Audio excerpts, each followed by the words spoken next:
নমস্কার বন্ধুরা, আমি লোকনাথ টাইম ট্রাভেলার্সে তোমাদের সকলকে স্বাগত জানিয়ে শুরু করছি আজকে এই নতুন ব্লগ।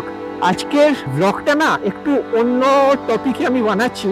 এটা কোনো নর্মাল মোটো ব্লগ করছি না। আজকে একটি সিরিয়াস বিষয়ে আমি আলোচনা করব, সেটা হচ্ছে E85 ইথনল বা E100 ইথনল যুক্ত পেট্রোল, যেটা এখন আমাদের একটা আলোচনার বিষয়। আমাদের যারা পেট্রোল বাহিত গাড়ি চালাই, বাইক হোক কি ফোর হুইলার, তো আমাদের কাছে এটা কিন্তু একটা বিশাল কনসার্নের ব্যাপার। এই ইথানল E85 বা E100 প্রায় প্রতিনিয়তই নিউজ দেখলে বা সোশ্যাল মিডিয়া দেখলে শোনা যাচ্ছে যে খুব শীঘ্রই এই পেট্রোল গুলো মার্কেটে লঞ্চ হবে। বাট আমার একটাই কনসার্ন যে এই পেট্রোল গুলো যারা জানো না, ফার্স্ট আমি একটা বলি যে যারা অনেকে হয়তো জানো না কি E85 বা E100টা কি জিনিস। এটা হলো ইথানলের পরিমাণ, মানে E85 হলে 100 ভাগ পেট্রোলের মধ্যে 85 ভাগ থাকবে ইথানল এবং 15 ভাগ থাকবে নর্মাল যে পেট্রোল আমরা ইউজ করি পেট্রোল, এবং E100 হলে মানে পুরোটাই ইথানল। এবার এটা একটা বিশেষ টেকনোলজি যেটা এখন সরকার আনতে চলেছে। তো এই ইথানলটা কি, ইথানল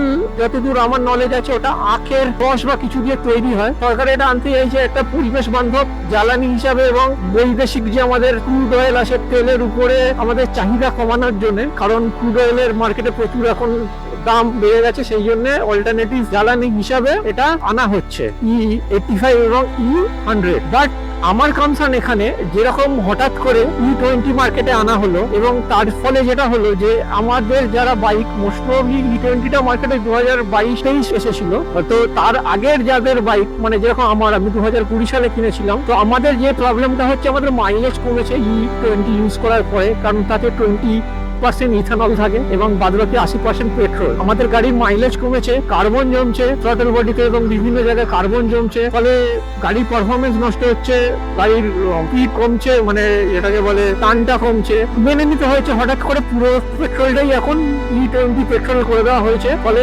আমাদের আর উপায় নেই, আমাদের E20 ইউজ করতে হচ্ছে। বাট এখন যেটা আমার মেন চিন্তার বিষয় হলো যে এখন যেটা E85 এবং E100 পাস হয়ে গেছে, তো যদি এটা পুরোপুরি চালু হয়ে যায় তাহলে আমাদের যাদের পুরনো বাইক আমাদের কি হবে? আমাদের রাস্তা মানে আমাদের যে পরিকাঠামো আছে বা আমাদের যে বাইক আছে যে সেগুলো কি এটা চলার উপযুক্ত, বা এই পরিকাঠামো আছে যে সবাই নতুন বাইক কিনতে পারবে, মানে এরকম সুযোগ সবাই কি আছে? আমার মনে হয় না, নেই। তো এটাই আমাদের কনসার্ন, যারা আমরা অনেক কষ্ট করে ইএমআই দিয়ে বাইক কিনেছি বা ইএমআই মানে পয়সা খরচা করে বাইক কিনেছি, তাদের হঠাৎ করে বলা হলো যে কালকে থেকে তোমাকে বাইক চেঞ্জ করতে হবে, তোমাকে E85 সাপোর্টেড বাইক বা গাড়ি কিনতে হবে। তখন আমরা কি করব?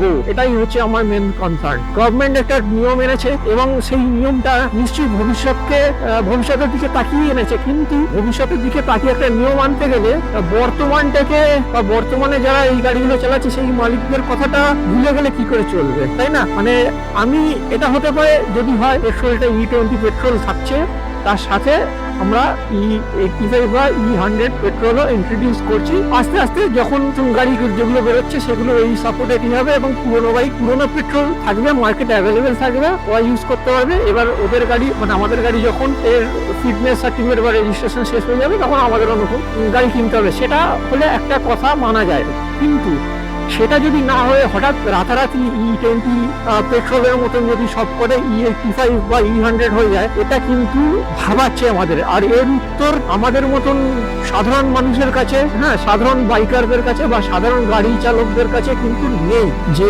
আমাদের ভবিষ্যৎ কি হবে। এবং যতদূর অনেক কিছু খবরও পাচ্ছি যে E85 বা ইথানল কোম্পানিটা আমাদের ভারতবর্ষের কোনো একটা মিনিস্টারের ছেলের কোম্পানি, সেখান থেকে সাপ্লাই দেওয়া হবে এবং তাদের মুনাফা করানোর জন্য এই বিলটা পাস হয়েছে। যদি সেটা হয়ে থাকে সেটা তো আরো বিশাল বড় একটা কনসার্ন। বাট আমি ওই বিতর্কের মধ্যে ঢুকতে চাইছি না যে কে কি কোথা থেকে মুনাফা করছে। বাট আমার যেটা মেন কনসার্ন যে আমরা পুরনো পেট্রোল পাবো কিনা, এবং যদি না পাই তাহলে আমাদের যে প্রেজেন্ট যে আমাদের ভেহিকেল আছে, সেটা ফোর হুইলার হোক বা টু হুইলার, তার ভবিষ্যৎ কি আছে, এটাই আমার কনসার্ন। তো তোমাদের কাছে এই প্রশ্ন যে তোমাদের কি মনে হয় যে এই ইথানল E100 বা E85 কি আমাদের ভবিষ্যৎ? তোমাদের মতামত তোমরা কমেন্ট করো। তোমরাও যদি এই ব্যাপারে কনসার্ন হও তো তোমরা নিচে সেই কনসার্নটা নিয়ে আমাকে কমেন্ট করে জানাও, এবং আমাদের দরকার হলে এটার জন্য কিছু একটা প্রোটেস্ট বা কিছু যদি করার হয় বা কোনো রিকোয়েস্ট কোথাও কি করা যায় বা মানে কি এর সলিউশন আদৌ মানে কি হচ্ছে, মানে আমি মেবি ভুল হতেই পারি, বাট